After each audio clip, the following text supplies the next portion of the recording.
Bonsoir à toutes et à tous, bienvenue dans ce journal. Les adieux ce jeudi des ambassadeurs d'Égypte et de la Guinée-Bissau au président Alassane Ouattara en fin de mission diplomatique. Ils ont évoqué les projets de coopération entre leur pays et l'État ivoirien. Dans 2 jours, les grands électeurs sont invités à voter leurs représentants au Sénat. La campagne des candidats continue de battre son plein. Nous serons à Yamoussoukro, à Bondoukou et San Pedro dans cette édition. Et puis 126 millions de francs CFA, c'est le montant qui sera réparti entre 9 organisations de la société civile sélectionnées par le Fonds canadien d'initiative locale. Ce financement vise à soutenir des projets à fort impact. Le président Alassane Ouattara a reçu ce jeudi les ambassadeurs d'Égypte et de la Guinée-Bissau venus demander la route, comme on le dit en Côte d'Ivoire. En fin de mission diplomatique, ils ont saisi l'occasion pour évoquer les nombreux projets de coopération entre leur pays et l'État ivoirien. Pierre Dipomélin, Fulgence Kissiedou.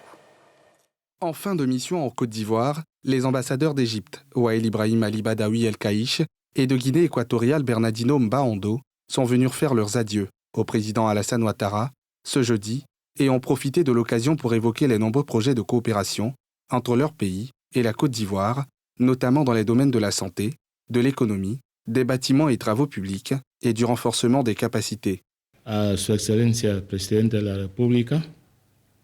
Je tenais à féliciter Son Excellence, Monsieur le chef de l'État, pour le grand développement qu'a déjà à ce jour connu son pays, surtout sous sa présidence, pour les infrastructures, les ponts, les routes construits, pour le développement du peuple et de la nation ivoirienne.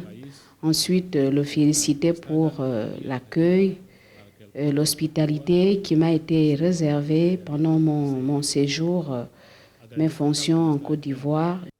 He felicitado al presidente de la República por el esfuerzo que está haciendo en la construcción. Nous avons passé en revue les nombreux projets de coopération que nous avons eus durant les 4 années passées, durant mon poste ici à Abidjan, qui ont vu beaucoup de progrès. Nous avons travaillé dans beaucoup de domaines ici, dans le domaine de la santé, l'économie, le commerce, le BTP.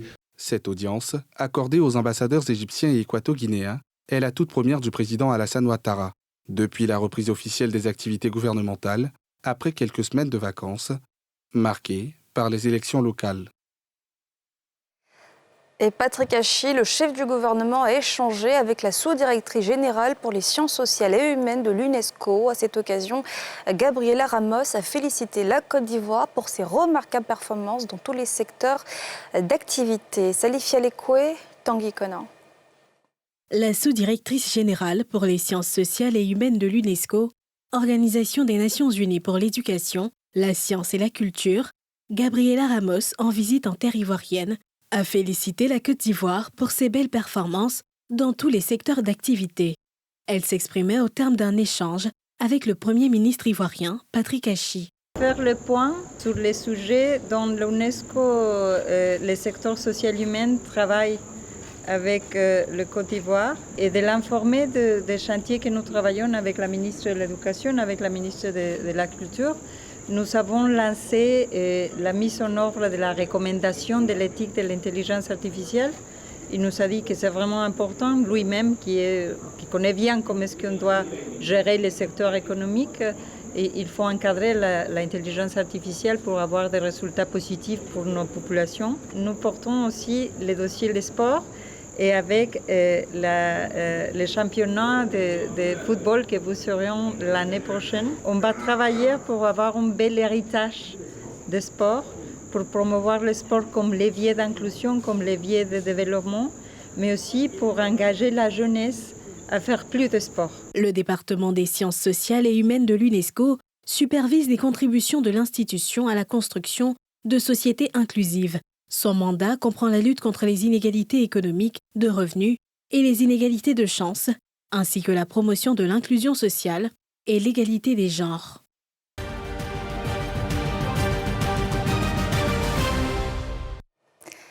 Focus à présent sur l'actualité de la semaine, les élections sénatoriales. Vous le savez, samedi, les grands électeurs sont appelés à voter leurs représentants à Bondoukou, la capitale du Gon-Togo. Les candidats sollicitent activement les suffrages des conseillers municipaux et régionaux, comme nous le montre Pierre Dipomélin dans cet élément.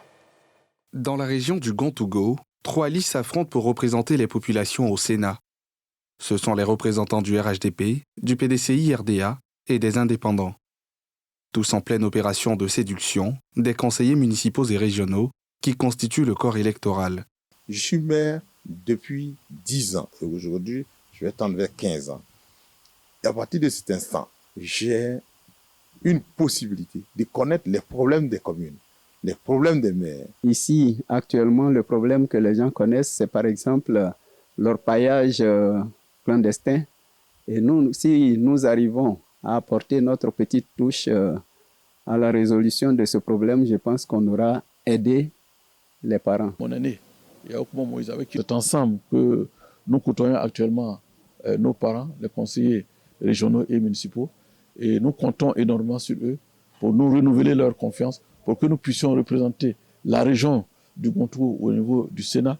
Nous l'avons déjà fait et nous pensons qu'en continuant, nous ferons mieux et davantage. Dans cette circonscription électorale, 2 sièges sont à pourvoir. Ce scrutin, au suffrage indirect, se tient le samedi 16 septembre prochain. Cap sur San Pedro où une réunion s'est déroulée entre les candidats au sénatorial du Bas-Sassandra et un superviseur de la CEI afin d'échanger sur le mode opératoire du scrutin à J-2 du vote des grands électeurs. Mardoché Kwasi. Au menu de cette rencontre avec le superviseur de la CEI pour le district du Bas-Sassandra, projection de films sur le guide pratique du mode opératoire suivi d'échanges avec les acteurs des sénatoriales et rappel du rôle de chaque acteur. Marguerite Yoli-Bikoné a également saisi l'occasion pour inviter les candidats à montrer le bon exemple pour des élections apaisées pouvant contribuer au développement de la région. En tant que conseiller élu, c'est eux qui doivent montrer l'exemple. Ils doivent montrer l'exemple et continuer la sensibilisation pour qu'on ait des élections apaisées, pour le développement que nous cherchons tous. Ce sont au total 3 listes qui ont été retenues pour ces élections sénatoriales à San Pedro. Il s'agit de la liste indépendante, Unir pour bâtir, la liste RHDP et celle de l'Alliance PDCI-RDA-PPACI. Tous nourrissent l'ambition d'apporter leur contribution au bon fonctionnement du Sénat et au développement de leur région. Il y a un défi au niveau de la région et donc je viens pour relever ce défi. Ce défi, c'est d'avoir des représentants ou du moins des sénateurs qui vont jouer valablement le rôle qu'un sénateur doit jouer, celui de représenter dignement les collectivités. Aux grands électeurs, je voudrais leur demander de nous faire confiance, de nous accorder leur suffrage. Nous n'allons pas décevoir la région de San Pedro. Apporter mon savoir-faire à cette institution. Je voudrais également aussi apporter mon savoir-faire aux collectivités pour apporter un plus au développement. Aux grands électeurs, je leur demanderai le samedi prochain de faire un vote utile.